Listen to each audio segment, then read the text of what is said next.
Hello guys, আজকে আপনাদেরকে দেখাবো পুরাতন একটা এসআর মডেলের 4739। এই মডেলের ল্যাপটপটা কিভাবে ফাস্ট করা যায়। যেমন দেখেন, আমি শাটডাউন ক্লিক করছি আরও 5 মিনিট আগে, এখনও শাটডাউন হচ্ছে না। আজকে এটাকে খুলে এটা হার্ড ডিস্কটা ফেলে দিয়ে একটা SATA SSD লাগাবো আর ডাটাগুলো ব্যাকআপ করে নেব। দেন এটা সুপার ফাস্ট হয়ে যাবে। যে র্যাম আছে সেটাই থাকবে। এটা ব্যাটারিটা চেঞ্জ করা হয়েছে, কিন্তু র্যাম 4 GB আছে, কিন্তু তারপর অনেক স্লো। এই স্লো পারফরমেন্স থেকে বাঁচার জন্য আমরা এটাকে এসএসডি আপগ্রেড করব। সো গাইস, সাথেই থাকুন, দেখে নিন কীভাবে এটা কাজ করতে হয়।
ল্যাপটপটা অনেক স্লো কাজ করে, ভাই আসলে ঠিকমতো কাজ করতে পারে না।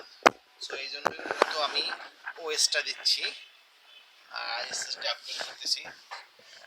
সো গাইস, আমি এটা কমপ্লিট করে ওএস ইনস্টল করব। আর আপনি ওএস ইনস্টল দেখার জন্য আমার আর একটা ভিডিও আছে এই চ্যানেলের ভিতরেই, আপনি চাইলে ওখান থেকে দেখে নিতে পারেন। সো গাইস, থ্যাংক ইউ, আল্লাহ হাফেজ।